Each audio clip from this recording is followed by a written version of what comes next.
반삼일체론 두 가지로 나누어지는데 하나는 양자론이 있고 하나는 양태론이 있습니다. 양자론은 것은 예수님이 인간이었다가 저급한 신이 되었다라고 하는 거죠. 그러다 보면 사람들이 열심히 신앙생활을 하면 우리가 이런 신의 성품에 참여하는 자가 되지 않겠나, 이제 이러한 것을 제공하는 하나의 신앙이 됩니다. 또는 또 이건 너무 확대시키는지 모르겠지만 공로 사상에 보면은 재량 공로라는 것이 있습니다. 적정 공로라는 것이 있습니다.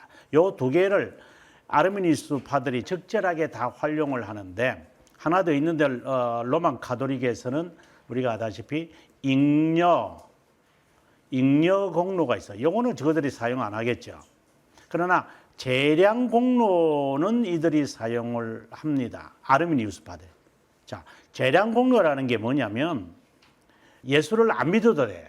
그냥 재량이라고 생각하시면 됩니다. 예수를 안 믿어도 되는데 선한 행동을 이렇게 하면 하나님이 그것을 감안하셔가지고 그걸 공로로 인정하는 거예요.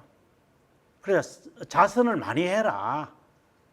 자선을 많이, 착한 일을 많이 하면 그것을 가지고 하나님이 공로로 여기셔서 구원을 받을 수 있게 하는 것이 있다. 그래서 이들은 선행을 아주 강조하죠. 선행을 강조하는 이유가 뭔데? 구원받기 위한 거잖아요. 그 다음에 적정 공로라고 하니 나왔으니까, 적정 공로라고 하는 것은 이제 예수 그리스도를 믿기 때문에 적정한 공로가 있어요. 예수 그리스도가 나를 대신해서 십자가상에서 우리가 지금 하는 말처럼 구속사역을 행했기 때문에 나는 그분 덕분으로 구원받는다. 말은 우리가 하는 이야기가 같은데 이거 굉장히 위험한 이야기입니다. 예수 그리스도를 믿음으로 구원을 받는다. 우리가 흔히 이제 그런 말들을 하지만 실제의 의미는 해가 동쪽에서 뜨는 것이 아니라 지구가 서쪽으로 돈다라고 말해야 되는 거잖아요. 그렇잖아요.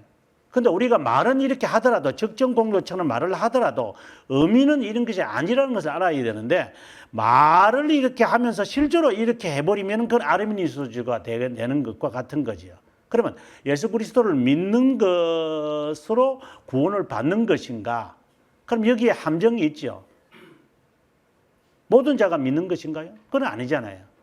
하나님의 선택된 자가 선물을 받은 자로, 그리고 그것을 믿어서 구원받는 게 믿게 되어지는 거죠.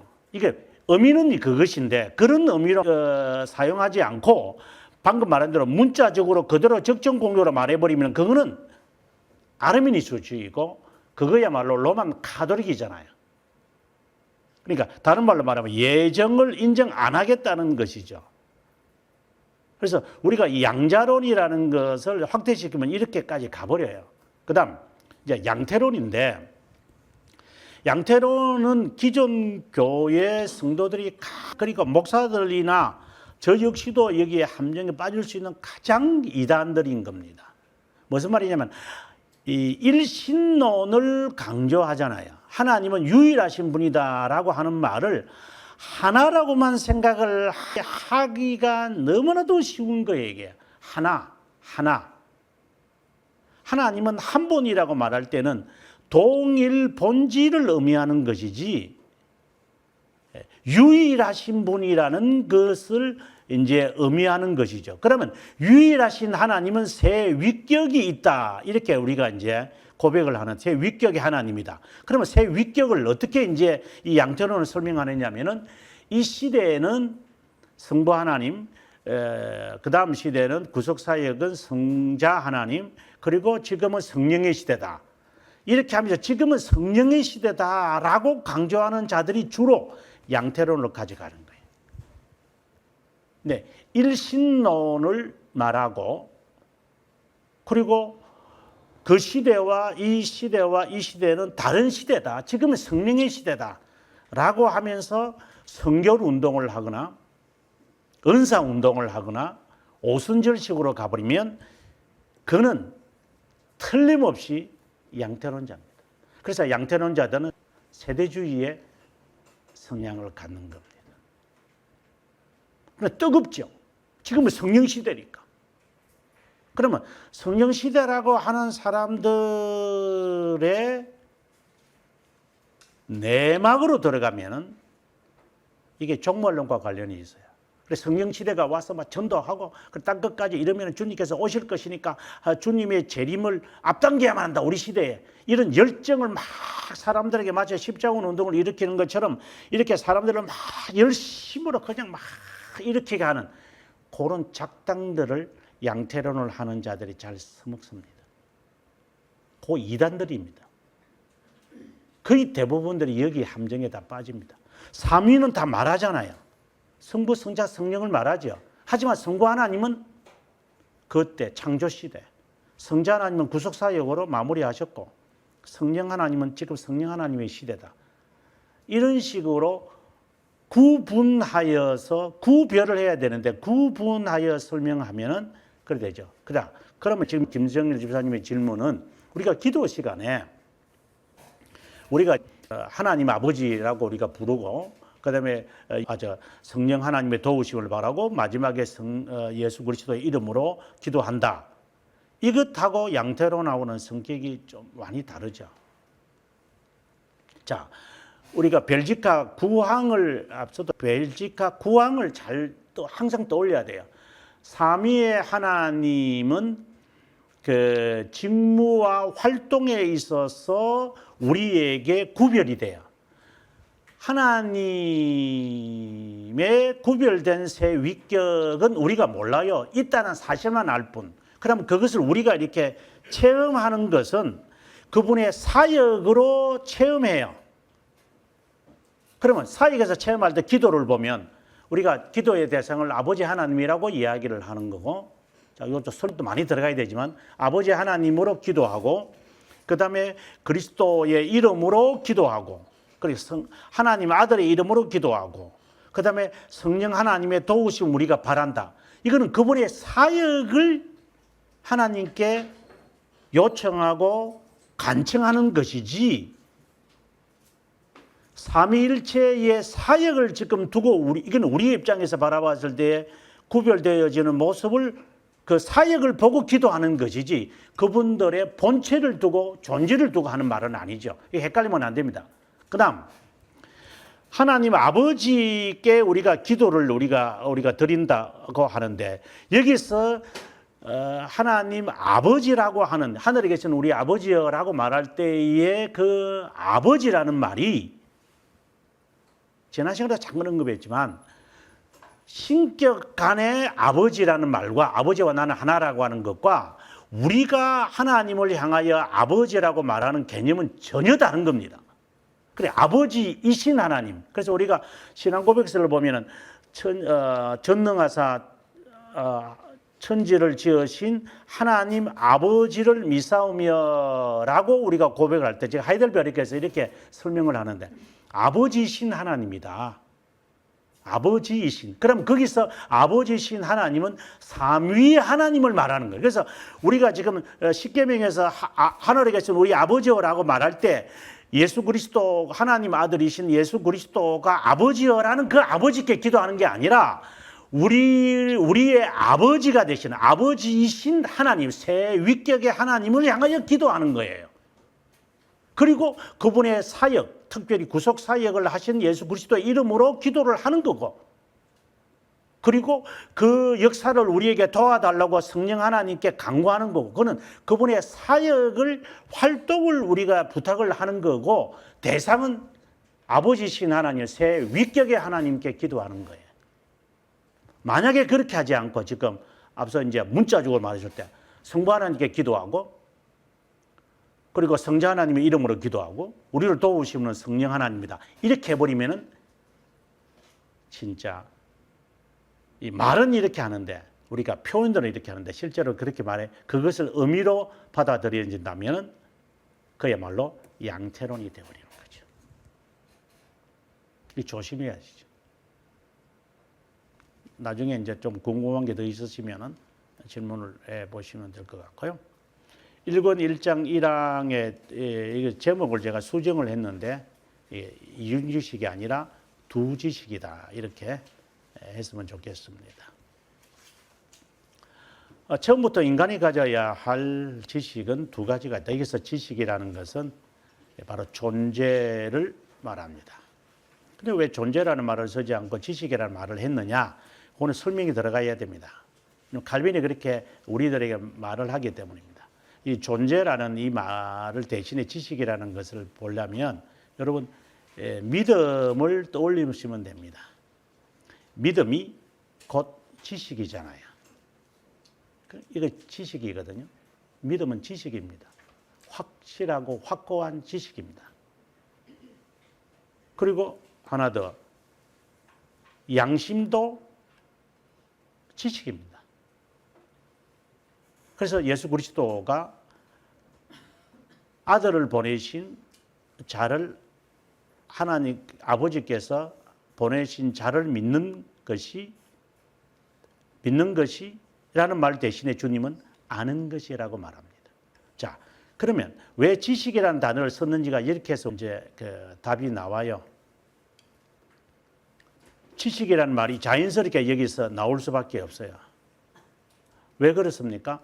왜 지식이라는 말이 존재라는 말 대신에 쓸 수밖에 없는지, 믿음을 통하여 그분의 존재를 알게 되어진다는 것입니다. 그리고 믿음을 통하여, 그러니까 믿음이라는 또 말을 또 설명 많이 들어야 되겠지만, 믿음을 통하여 우리가 하나님의 자녀라는 이 존재를, 하나님 안에 있는 존재를 깨닫게 되어집니다. 근데 그 믿음은 지식이니까. 그래서 지식이라는 단어를 쓰는 거고, 지난 시간에 또 제가 잠깐 말하기를 지식이 두 가지로 나누어지는데, 하나는 사이언스가 있고 하나는 knowledge가 있을 것이다.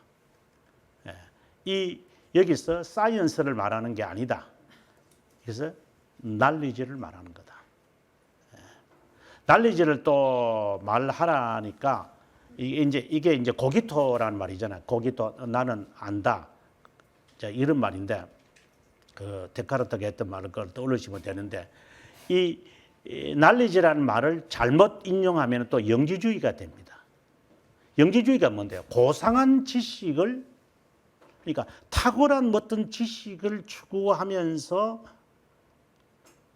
탁월한 지식과 고상한 지식과 고결한 지식을 얻으려고 하는 이런 자들, 그래서 그걸 얻으려고 은사를 받을, 다른 사람들이 알지 못하고 지상 사람들은 깨닫지 못한 어떤 그 지식을 추구하려고 한, 자칫하면 또 이쪽으로 나가버립니다. 그래서 하나님을 믿는 자들이 은사주의로 빠지는 겁니다. 투가면은. 순간순간마다 이게 어떻게 잘못 딱 이렇게 보면요. 이게 사선으로 보이고, 이게 직선으로 보이고, 이게 점선으로 보이고, 이게 정확하게 개념 파악이 안 되면 완전히 이게서 이제 쉽게 말해서 좌측 우측 이게 마치 그 메트로놈처럼 이게 피아노 메트로놈 왔다 갔다 하는 거죠. 째깍째깍 가면서 정생을 하는. 그 좌측우돌 하는 거죠. 칼빈 선생이 지금 우리들에게 지식이라는 말을 할 때는 이런 의미를 갖고 있는 것이고, 이걸 또 지나치게 하면 영주주의로 빠지니 항상 바른 지식을 가져야만 한다. 고상한 지식 얻으려고 하지 말고 바른 지식을 알아라. 그 말을 제가 하고 싶습니다. 이 서론에서 이제 하는 이야기고. 자, 이제 한번 들어가 보도록 하겠습니다. 칼빈이 처음 시작하는 문장입니다.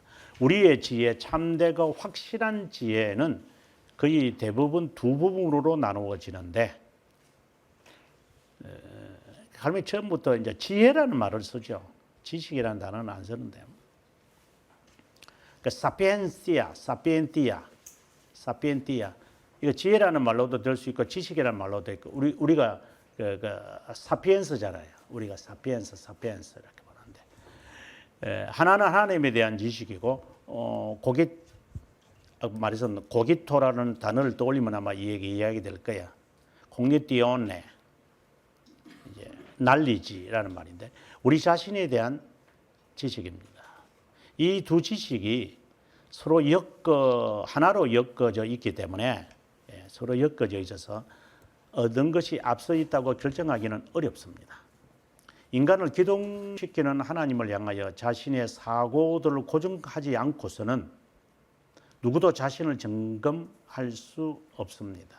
그러니까 하나님에 대한 이 지식으로 나를 보지 않으면 하나님 이게 딱 고정시켜서 봐라 이 말입니다. 항상 이 말은 항상 하나님의 견지에서 자신을 바라보는 이것이 고정돼 픽스가 돼 있어야 된다. 그렇지 않고 자꾸만 이게 그 이기주의처럼 자기 생각만 가지 항상 하나님을 떠올려라. 항상 하나님 구름처럼 이것을 먼저 칼빈이 시작할 때부터 하는 겁니다. 고정시키십시오. 항상 하나님을 향하여 딱 이렇게 고정시켜 놓고 하지 않으면 자기를 점검할 수 못합니다. 그 이유는 우리가 소유하는 재능들이 우리 자신에게서 나올 수 없다는 것이 분명하기 때문입니다. 우리의 존재가 오직 하나님 안에 있는 본체임을 정확하게 칼빈 선생님이 본체, 이 존재라는 말을 제가 여러분들에게 말했는데 처음 듣는 분들을 위해서 설명을 다시 하겠습니다. 일반적으로 존재라고 말할 때 being이라고 그럽니다. being. 맞습니다. being. 이거는 굉장히 포괄적인 단어죠. 하지만 본체라는 단어로 써버리면 이거는 인격을 말합니다. 그 존재 자체입니다. 존재 딱 자체입니다.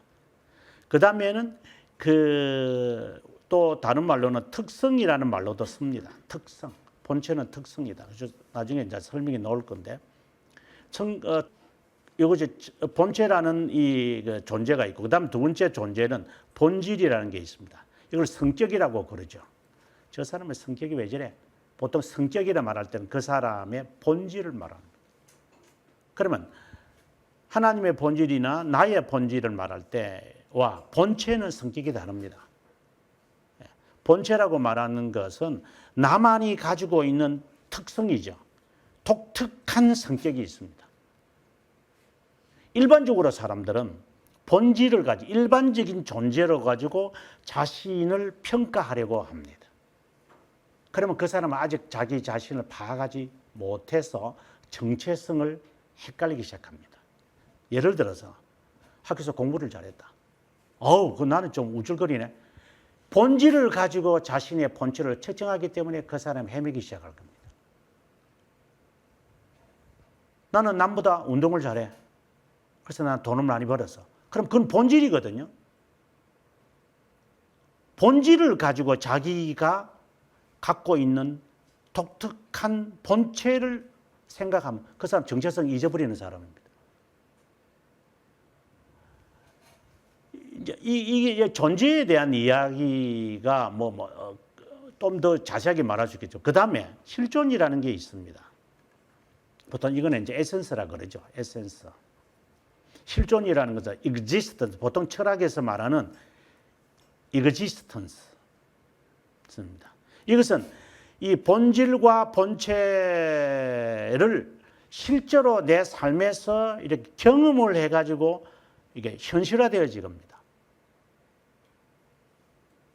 내가 이런 자구나. 그래, 끝까지 죽을 때까지 자기 자신의 존재를 모릅니다, 우리는. 그건 실존이기 때문에 그래요. 계속해서 우리는 실존을 알아가는 겁니다. 실존입니다. 이거는 경험을 해야 됩니다. 실존 속에서. 철학자들은 그것만 갖고 이야기하죠. 실존. 경험되어지고 실제로 드러난 내 본질, 드러난 본체. 이것을 이제 우리는 논합니다. 그러니까 정체성이 없는 거죠. 그러니까 경험되어지는 실존. 일반적으로 가지고 있는 존재의 가치, 존재. 그리고 나만이 가지고 있는 인격인 이 본체. 이 세 가지를 통틀어서 우리는 being이라고 합니다. 나는. 근데 그 존재를 모르는 사람은 막 더 이상 할 말이 없습니다. 존재에 대한 기본적인 지식이 없는 사람은 계속해서 떠돌아다닐 겁니다. 정체성을 못 찾기 때문에. 그래서 자기 직업이 본질이잖아요. 그런데 직업에 따라서 자기의 존재의 가치를 느끼는 사람, 참 불쌍한 인간입니다. 내가 어디에 살고 있다는 그것 때문에 나는 부유층에서 나는 살고 있다. 이런 것을 가지고 지 존재를 파악하고 있으니 불쌍한 인간입니다. 그래서 내가 어떤 직업을 갖든 어떤 위치에 살든 어떤 직분이든 어떤 내가 삶을 살든지 간에 자기로서의 존재의 가치를 가지면서 살아가는 사람은 그 사람은 정체성 찾은 사람입니다. 그걸 본체라고 그러는 겁니다. 이건 하나님 앞에서만 찾는 겁니다. 그러면 자기 직업에 대해서 귀천이 없죠. 이거 직업이 어때서 내 이거? 내가 가장 잘할 수 있고 나만이 할 수 있는 것이 아니더라도 나는 이것에 대해서 자부심을 가져. 그래서 그 이상 그 이하를 나는 하지 않을 거예요. 이런 분명한 자기의 정체성의 한계를 리미트들을 확실하게 딱 정하는데 이런 것들이 없으니까 존재의 가치성을 발견하지 못하니 그러니까 여기서 머물고 말이지. 거의 다 여기서 머물고 말이 본질도 못 가고 본체는 아예 근처도 못. 그러나 이것은 하나님의 본체를 그 삼위일체를 말하겠지만 하나님의 본체를 이것도 우리가 알 수 있는 것이 아니에요. 그분이 우리에게 계시하는 것만을 통하여서 알 수 있지만 그것만이라도 제대로 알면 나의 본체를 깨달을 수가 있어요. 그래서 비로소 나는 나를 찾은 거죠. 이것이 예수 믿으면서 찾아가야 돼요, 이거예요. 이거 찾았어야 돼요. 찾아야만 해요. 찾을 수밖에 없는 거예요. 그거 없이 예수쟁이가 되니까 정말 한심한 자들이죠. 한심한 자들. 하나님 안에서만 우리의 존재가 비로소 발견되어집니다. 자, 이 과정은 있죠. 이 과정, 계속 과정 그렇게 해야 되는데 그냥 아주 선언을 지금 먼저 하고 있는 겁니다. 두 번째로 하늘로부터 우리에게 쉬지 않고 뿜어내어지는 복들은 샘터로 우리를 이끄는 샘물과 같습니다. 그러니까 하나님이 우리들에게 주시는 많은 복들이 있어요. 이거는 혜택들이라고 말할 수 있는데 여러 가지의 하나님이 행하시는 여러 가지 일들이 있는데 그 일들을 통해서 하나님이 우리를 이끌어요. 그러니까 샘물을 마시게 하셔서 샘터로 이끄시는 것과 같다. 하나님은 우리를 환경으로 이끌어 가니까 또 다른 말 방금 했던 말로 한다면 실존을 조금씩 깨달으면서 또 다른 말로는 실패를 하면서 너 좀 인간 좀 되라. 네 한계 좀 느껴라. 이런 거 쉽게 말한다면은 네가 뭘 그렇게 잘난 게 있다고 네가 그렇게 호들갑을 떨고 이제 이렇게 자기가 병에 걸리거나 자기가 망하거나 자기가 한번 이렇게 죽음을 경면하거나 어떤 질병에 걸리거나 이렇게 하면서 이제 정신이 부뚝부뚝 드는 거죠. 이건 실존을 경험하는 거거든요. 그런 걸 통해서 하나님이 자신의 본체를 깨닫도록 이끌어가는 것이다. 이것을 지금 칼빈이 먼저 말하고 있다 이 말입니다. 여기에서 다시금 하나님 안에 거하는 엄청난 선하심. 로마서 8장 28절에 나오는 말씀을 떠올리는데 선을 위하여 자신을 사랑하는 자의 선을 위하여 행하시는 하나님. 우리 한 몇 가지 선을 이룬다 이렇게 번역이 되어 있습니다만은 하나님은 여러 그 사람에게 가장 선하신 것을 하나님 안에 있는 선하심을 그에게 보이셔서 그것을 위하여 하나님은 행하셔서 그로 하여금 하나님의 사랑이 증명되어질 수 있도록 하실 것이다. 그 다음에 특별히 최초의 인간의 모반, 이거는 타락을 말하죠. 우리에게 던져진 비참한 파멸은 우리의 시선을 위로 향하도록 강요한다. 앞서 방금 말했던 존재에 대한 이야기를 한다면 인간의 실존의 한계를 느끼죠. 실존의 한계를 느껴서 하나님을 향하도록 할 것이다. 배고프고 굶주리는 가운데 우리는 필요한 것을 그분께 부탁할 뿐만 아니라 겸손을 배우게 된다. 겸손이란 말은 자신의 비참함을 깨달아야 됩니다. 자신의 비참함입니다. 뭐 문자적으로 해석하면 그래서 바로 이어서 나옵니다. 자신의 비참함의 세계와 같은 어떤 것이 인간 안에 존재하고 있기 때문에 또 하나님의 의복이 빼앗긴, 여기다 의복이라는 것은 형상을 말하죠. 빼앗긴 이후에 자신의 불행을 인식함으로 자극을 받은 모든 인간은 실존을 느끼겠죠. 하나님에 대한 최소한의 어떤 지식을 필연적으로 얻게 되는 불명예적인 특성들을 연속적으로 나타내게 됩니다. 하나님은 비참하게 만들어서 하나님을 향하도록 하실 것이다. 그럼 그 비참함의 과정은 자신의 실존을 경험하여 자신의 본체를 깨닫게 하신 하나님의 선하신 역사죠. 하나 깨달아가야 돼. 따라서 우리는 자신의 것으로 인해 하나님의 선한 것들을 고려하도록 강요받게 되고, 그러니까 위로 향하였는데 하나님의 그 선하심들을 깨닫게 돼요. 또 자신에 대하여 불쾌하게 되어져. 계속해서 불행이라든가 겸손, 비참이라는 단어를 썼는데 계속해서 불쾌해야 비로소 그분을 열망하게 됩니다. 누구든지 자신에 대한 지식에 이르는 순간 하나님을 추구하게 될 뿐 아니라 직접 그분을 발견하도록 인도하게 됩니다. 그 다음에 이 항으로 가서 다른 한편으로 하나님의 얼굴을 먼저 찬찬히 생각하고, 이게 하나님의 얼굴이라는 것은 하나님의 존재를 말하죠. 존재를 말하죠. 찬찬히 생각하고 인간이 자신을 자세히 살폈을 때야 자신에 대한 참된 지식을 얻을 수 있는 것이 틀림없습니다. 뭐 그 비거란 예로서 뭐 여러 신앙의 선배들이 있지만 그 키프리아누스와 같은 사람입니다. 비로소 자기가 변호사로 활동을 하다가 부와 권력을 얻었지만 40대 중반 되어서야 다 포기하고 나는 그리스도인이 되겠다.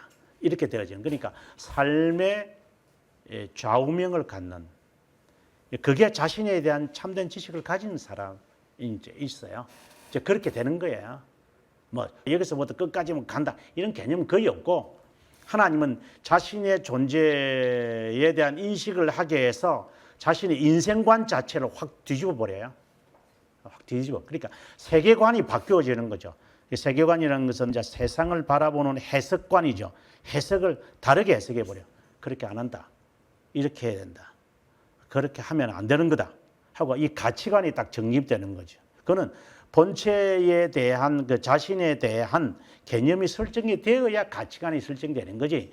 인간성이 덜 된 인간이 아무리 교육을 탄다고 해서 바뀌어지는 거 아니죠. 이 가치관의 변화가 생기는 것은 이미 그는 벌써 자신에 대한 실존을 발견하고 진짜 내 자신을 발견해야 되겠다 하는 이것에 대해서 분명한 철학관이 딱 정립이 되어야 돼요. 예수쟁이들은 그런 거니까. 적어도 예수쟁이들은 그 철학관이 분명해야 됩니다. 흔들리지도 않고. 하나님을 향하여 있는데 북두칠성이 바뀌는가? 남쪽에서도 봐도 북두칠성 보이는데 북쪽에. 하나님을 향한 이 마음이 고정이 딱 되고 난 다음부터는 모든 것을 그것에 딱 초점을 맞춰서 쫙 다 살아가는 것이지. 예수쟁인데 그런 예수쟁이 얼마나 될 것 같아?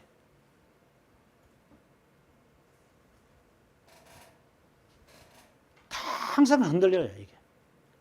하나님을 바라보는 게 아니라 나만을 바라보고, 그건 아직 가치관이 안 바뀐 거야. 뭐 바뀌는 과정일 수도 있겠고 안 바뀔 수도 있고 바뀔 수 없는 자도 있겠지만, 어쨌든 이게 우리가 만나고 대화해 보면 좀 느끼잖아요. 안 바뀐 자가 대화해서 느끼는 게 아니라 가치관이 바뀐 사람들이 이 대화를 해보면 이번에 적어도 하나님을 중심으로 살려고 몸부림치는 사람이 많구나. 그러나 할 수는 없고 될 수는 없고 정말 부족하고 힘들지만 저의 마음의 중심을 알게 어느 정도 이렇게 느낄 수가 있어요, 이게. 근데 하는 단어나 하는 옷이나 하는 짓을 보면은 전부 세속적인데 저는 예수쟁이래요. 물론 이제 그럴 수도 있겠죠. 그건 우리가 판단을 못 하지만. 그러나 가치관이 바뀌어지면은 사람들이 달라지잖아요. 가치관이. 우리 일상적으로 말하자면 사람이 사람이 바뀌었다. 나는 예수쟁이들은 바뀌어야만 됩니다. 모든 매사가다. 그래서 내 말도 바꿔야 되겠다. 습관도 바꾸겠다. 그리고 내게 생각도 바꾸겠다. 이게 다 바뀌어지는 것이래. 그것이 바로 자기 자신에 대한 지식을 올바로 가진 데서 나오는 것이고, 일반인들은 가진 척 하는 거고, 가진 척 하니까 자기 만족이라는 것이 없죠. 계속 욕구, 욕망, 욕심, 탐욕, 욕정이 막 이게 그냥 불불 끓는 거고, 여기는 그리스도로 만족을 했는데 이거는 이제 절대적 개념이지만 여기에 무슨 요동이 있어요. 이미 마음속에 주님의 사랑으로 가득 차 있는데 벌써 자세가 다르죠. 그러니까 우리가 지향해야 됩니다, 이 말입니다. 그 이유는 우리 내면적으로 자만에 빠져 있어 스스로 어렵다고 계속해서 자기 자신의 참된 지식을 얻었을 때 나타나는 현상들인데, 올바르고 지혜롭고 거룩하다고 여기에 있기 때문입니다. 분명한 증거를 통해 우리의 자신이 얼마나 불의하고 비열하고 어리석고 불결하다는 것을 확신할 때까지는 계속적으로 우리는 헤맬 겁니다. 내가 왜 그러는데? 이제 이런 식으로 가면 내라고 하는 것에 초점이 맞추면 그때부터 힘들기 시작합니다.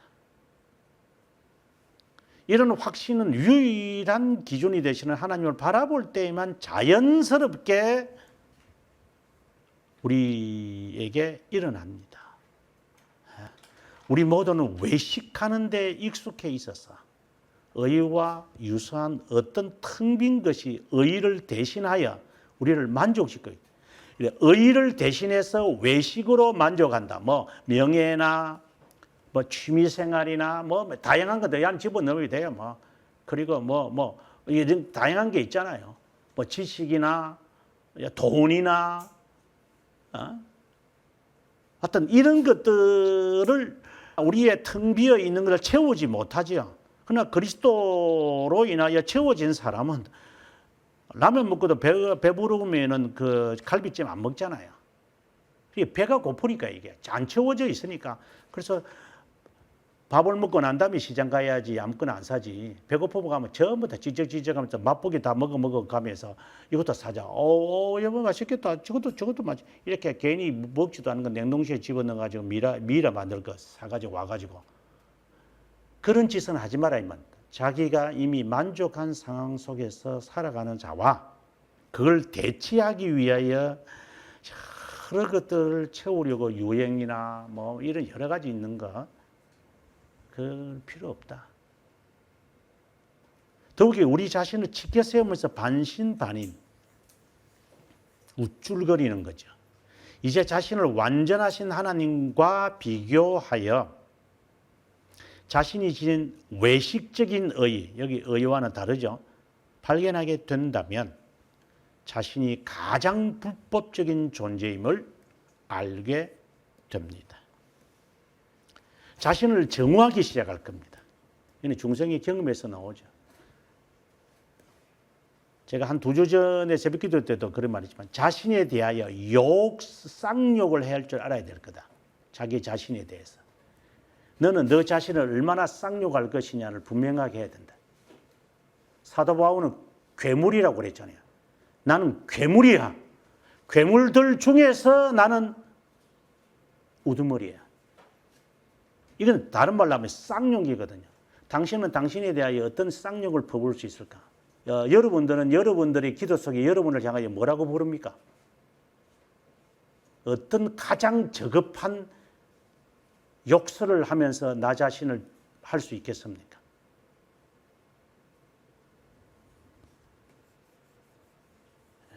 자기를 정오할 줄, 자기를 사랑하면 안 됩니다. 자기를 정오할 줄 알아야 됩니다.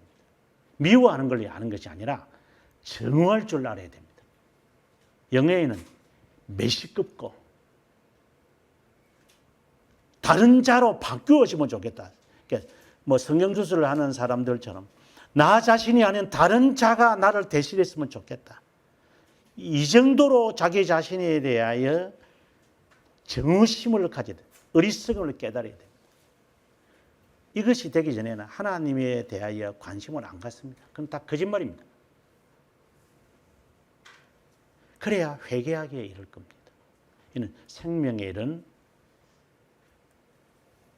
회개를 말하죠. 하이델베르그 88문에 나오는 겁니다.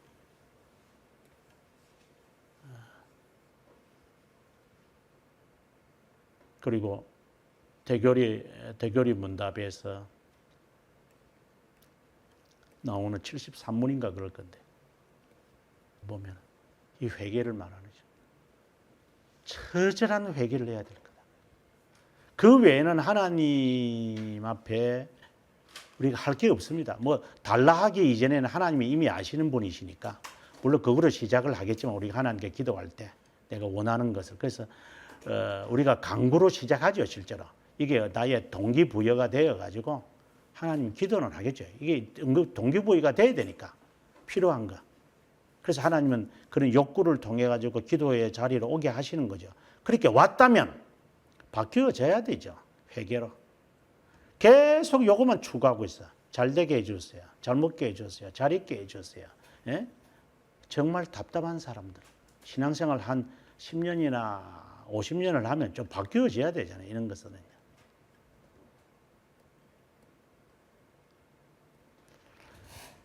이런 의미에서 성경이 한결같이 말하는 것이 있는데 성도들이 하나님의 임재를 바라볼 때는 두려움과 놀라움으로 충격을 받고 압도를 당하는 것이다. 쉽게 말하면 죽은 자처럼 되는 것. 그래서 자연스럽게 겸손이 나오는 것 같아요. 그래서 교회 봉사가 나오는 것 같아요. 그냥 눈물을 흘리면서 봉사하는 겁니다. 주님, 제가 세상에서는 제가 이런 주위에 있는 사람이지만, 뭐, 우리가 흔히 말하는 이런 높은 지역에 있지만 안 합니다. 하나님 앞에서 저는 그렇게 살겠습니다. 이런 사람이 나와요. 자연스럽게 교회에 오면은 그냥 바짝 엎드려져서 새파란 목사 앞에서도 그 나이 많으신 그 지체에 높으신 분들이 그 이렇게 종으로 사는 모습을 보는 거 그렇게 해야만 한다 이 말이 아니라 그렇게 사는 사람들이 있다고 있잖아요. 그런 장로님들이 계세요. 자기 아들밖에 안 되는 그 나이의 목사를 그 옆에서 그러니까 정말 수정을 들면서 가방을 들면서 하는 모습을 저는 꽤 봤어요. 마치 그의 그 그림자도 안 밟아야 되겠다고 하는 그런 존경의 마음으로 하나님을 바라면서 하는 거지 인간을 보면서 하는 게 아니라 다 인간 보고 하는 거죠. 인간 보고. 하나님이 두려워서 이분에 대하여 하나님 앞에서 내가 함부로 말을 해야 되나. 이런 자세를 가지고 있는 사람이 과연 몇 명이나 될 것 같아요. 우리도 마찬가지로. 하나님을 바라보면서 교회에 수고를 하는 사람들이 이따금씩 있잖아요. 그 외에는 그렇지 않죠. 하나님을 향하여 이 자세가 고정되라고 했는데 1항에서 고정을 딱 시켜야 됐고 거기에 알람 시계를 딱 픽스해가지고 살아야지 어떻게 자꾸 정오해야 될 자기 자신이 비참하게 느껴야 할 이 자기 자신을 왜 그렇게 내세우는지 이렇게 까부는지 이것들이 그렇지 감정, 감성 여기에 그렇게 미묘하게 반응을 하고 자기 형편 주장하면서 정말 힘든 작업 같아요. 내가 볼 때. 하나님에 대한 지식과 우리에 대한 지식이 서로 결합되어 있지만 그분에 대한 지식이 먼저고 앞서는 우리가 이야기할 때 칼빈 선생이 순서를 우리는 알 수가 없지만 이렇게 했다가 이제는 결론을 지을 때는 먼저 있고 우리 자신에 대한 지식이 그 이후에 온다. 이 말은 앞서 우리의 자신이 하나님을 향하여 고정을 딱 시켜놓고 하나님을 향하여 고정시켜놓고 나라는 사람이 그리고 그 하나님에 대한 앞에서 나 자신을 바라봤을 때 내 자신이 정오스럽다. 그래서 이것이 먼저고 그리고 나 자신이 보이기 시작한다. 그래서 나를 알려면 하나님에 대하여 먼저 이 지식을 먼저 가져라. 이 지식이 먼저 되어져야 그 다음에 나 자신에 대한 지식이 자연스럽게 반영이 될 것이다.